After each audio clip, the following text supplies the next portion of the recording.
Hello everyone, welcome to the PowerShell lab, and today for lab practice topic is the cycle. Today we discuss about the PowerShell cycles. Cycles, or there is a new name in the language we call the loop. Okay, so we try to understand this PowerShell cycles. How many cycles we have? We have four cycles in the PowerShell. Example four cycle, and then we can see the while cycle, then we will see the do while cycle, okay, and then we will see the do until cycle. Okay, these are the important cycle we can discuss, and which task we want to solve it here. So we want to just print some files and folders of the system. So here example print files and folders. So that means we can automating the count or print the system files and folders. Okay, so that is important to do that. So let's see, first of all we will see here GCI is a Get-ChildItem here, which we can print or list out. Now you can see we have a empty directory right now, so we have to create some files and folders. So how we can create new item can help us to create some files and folders. Example ABC. Let's see doc. This is a doc file, we can create it. Similarly, next time we can create a xyz dot csv file, and one more file we can create it. Example lmn. Okay, this time you can create a x file. So now if you use a GCI, can you see I have created some files in the lab 08 folder. Okay, now you want to create a directory. So if you want to create a directory, we use item type. I have created a some lab video where you can see in the basic command where we have created some file folder and more lot of options. So you can give the example directory name data. Okay, next time you are giving a test. So now if you see here, so right now in the current directory I have the two folders, that is the directories, and these are the files. Okay, so in the system by A, that mode, that is the archive, that show this is a file in the Microsoft. D, that means a directory or folder in the Microsoft. Okay, so now the task is to be try to print. Okay, and right now we can print very easy because GCI is there. Okay, but we want to make a short script with the help of some cycles. Okay, that's why we need to do that. So now what we can do here, so first of all we have to be create a short variable. Let's try to see first for loop, how we can use a for loop in the scripting. Same like a high level language is like a C++. Same we can use a for keyword here. Okay, and here in that we should first of all we can create a simple variable.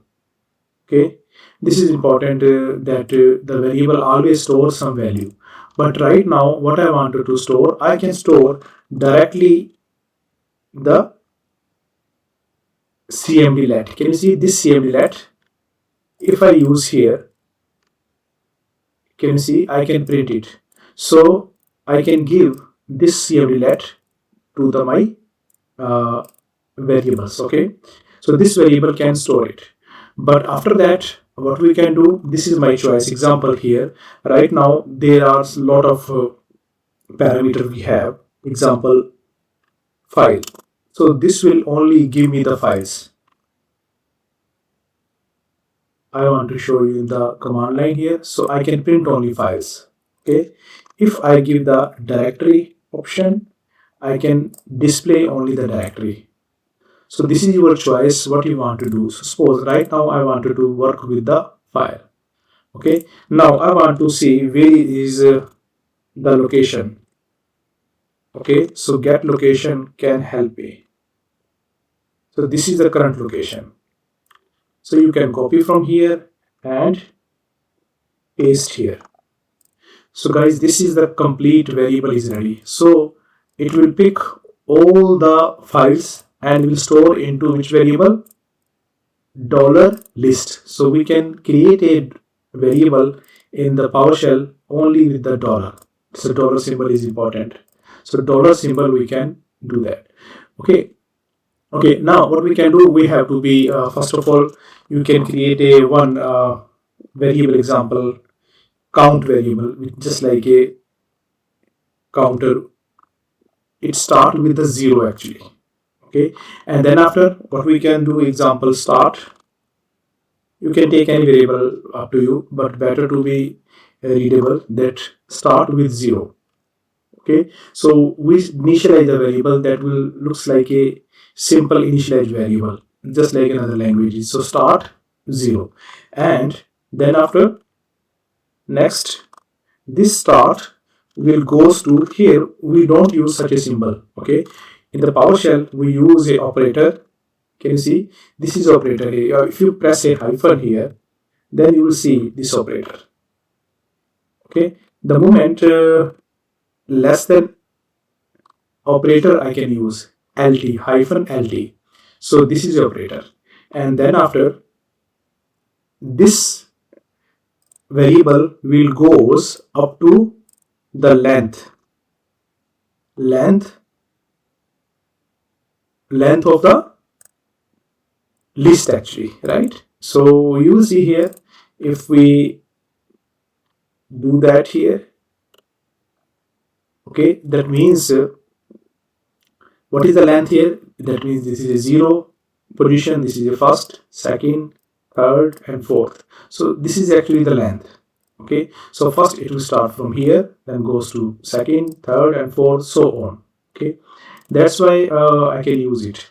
So don't forget to give the semicolon after. This is the initialized part, this is a conditional part, and here you have to be increment your start. Okay, and here you have to start this basis. So this is the actually block of the cycle. So block of the cycle here. So you have to be increase the counter. Okay, so the first of all it will start with the 0, then it will compare with this length. If it is a less than this one, the start is a lower than this length, it will go into the cycle. It will increment, then it will increment the start counter here. Okay, this is the start, again it will do. So this just like a cycle here. Okay, so it will print the whole file very easily. Okay, so now what we can do, we can just write output can help me. So write output here, you can write like a constant string uh, total. So what you can write here, example total and count. Okay, so we will print the this count actually. In the last we want to see my this cycle will be arrive up to how much steps. Okay, that is the way. So here the script name is file underscore print. You will see here how we can execute the script. You can call the script very easily. Okay, on the shell prompt. Now you can see it can easily count the files only. Can you see it will find out only the file. It is working on the based on this parameter. So what will happen here, example 3 files we have. So because it is an automatic way. Okay, example new item. Let's try to create a sample.txt one more. Okay, so every time we have nothing to do, we just create our call our script, and you will see here this time automatic it will count your files. So if in your, this is also only example, but in the real life we will have a hundred thousands of the file in any directory, and so this way we can easily count the thousands of file. Okay, now if you want to count the directory, and let's see what will be the output here. Only two, because here you can see only two folder we have. Now if you want to create a for one more folder and you want to cross check, here example test2, it is created. Now you will see previously it was 2, now it is counter is increased. Okay, so this script will help us to count or print out the files and folder very easily. So here if you want to print, you can directly call this list here. In that case what will happen, it will print the directory as well. Can you see? Now it is printing the directory as well. In the last you can see the sum, not sum actually, the count.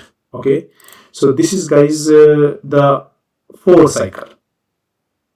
Now there is one more cycle which I discuss in the second way, that is the while cycle. You can also use a while cycle. So the syntax of the while cycle is the same. We will use this. It is okay. Keep it the same. And here, just we will pick this part, just like other languages. Okay, and we will initialize in the upside out of the.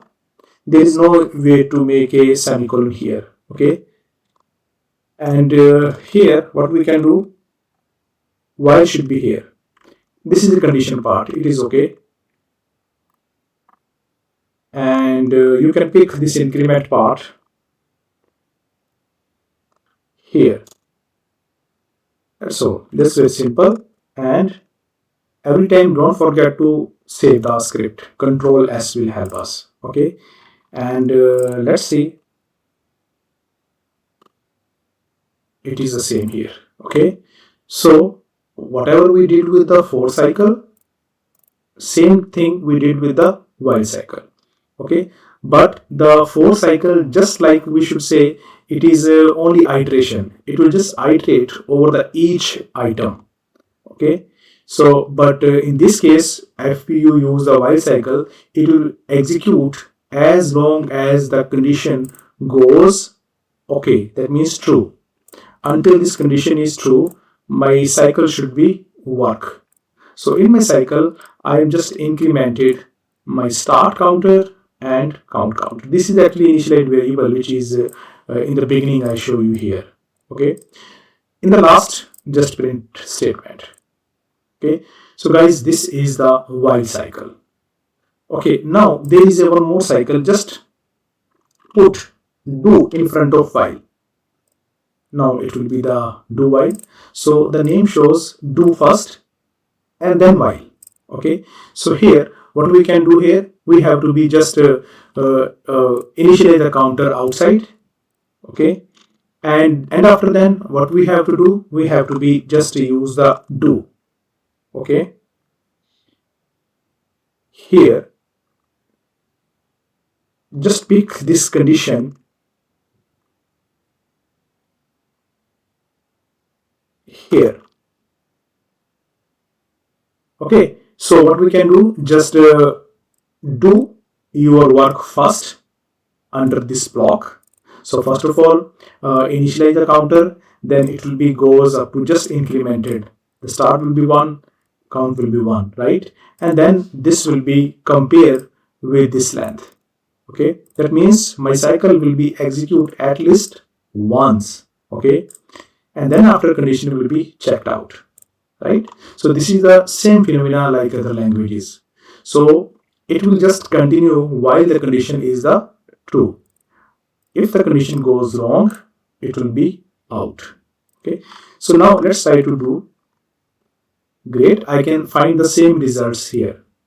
Okay, now if you want to change the results, let's see.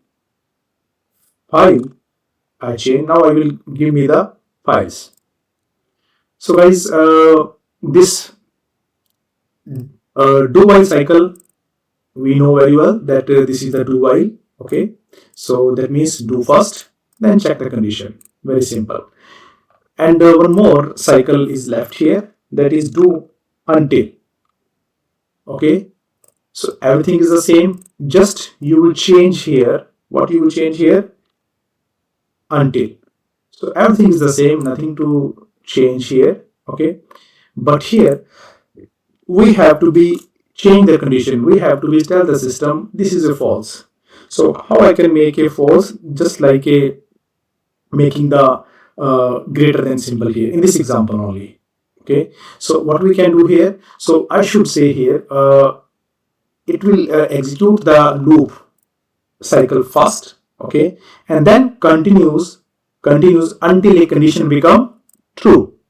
Okay, in the case of while, we should use it will be true until the condition goes, or sorry, while the condition goes true, right? But here until the condition goes true. But you can also see just like a false condition.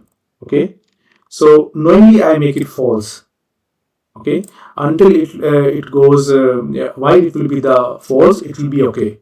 Okay, and then let's try to see. You see here, then what happens here? This is again printing the files here, the counting the file. Okay, and you can also see here we have a file. So you can see here it will give you the some files over here. Okay, so guys, this is basically the cycle or loop into the PowerShell. Mostly we use that, but you can also use that, but there is important, what is the power? So now I will talk about this power here. PowerShell. I can use this is short analysis. Okay, so this is short analysis. I wanted to use this analysis directly here. I wanted to show you I can do this task only 2 words. Okay, example here. I can print the only files. Okay, and then after here I can make in the bracket here, and then after I can use the count. Can you see? It will also give me the output here. Okay, so it is not a problem. What we can do here, I can count the directory as well. Okay, you can also use a length here. Yes, it is also working here. So can you see? You just write a whole long cycles here, create some variables, but that's why this is a PowerShell. So if you use such a code here, can you see only one line can solve my task? Okay, you see here, can you see it is giving me the 3 again? Okay, so that's why I am discussing with you. This is a PowerShell. So PowerShell is very important to use the important syntax to make your task very easy and convenient. So this long script can take a long, how to say, huge space in your system. Think about with the variables here. It will store some values. But here, the inbuilt functions cmd-let here. This is cmd-let, and this is how to say some parameter. Okay, directory or file count. Okay, and this length looks like a property here. Okay, so we can use it. So guys, I hope you can get it. And in the last I wanted to discuss here, so what we had practicing today's session, we just discussed about the some cycles, important cycle in the PowerShell, how we can use for a system related task. So first we discuss about the for cycle, which basically use for iteration. Okay, for each item on in the any collection or array. So which I show you here. This looks like an array here. Okay, so I will discuss that later on in my next video, what is array, how to use that. So this is actually while cycle which execute as long as the condition goes true. And then we discuss about the do while. That means execute the least once, then continue while when the condition goes to be true. Okay, then same we discuss about based on making the false condition, example do until. So execute at least one, then conditions until continue until the conditions becomes true. Okay, so after in the last I show you a very convenient and quick way, gci-file.count, gci-directory.count. So this will solve your problem very easily. Okay, so here I have given the only short example here, okay, for this particular folder here, but you can go with the example system32 and download sections, download folder, and any other folder of the system. Please use this script and try to count it. Okay, so later we will see, we will do other tasks. Example, you want to calculate the size of the folder, you want to find out or filter out the extension based your files. It is very easy. So guys, I hope you can do that, and if you have any question or query, please write in the comment sections. I try to help you. Till then, please take care and see you in my next lab with a new topic. Thank you very much. Bye bye.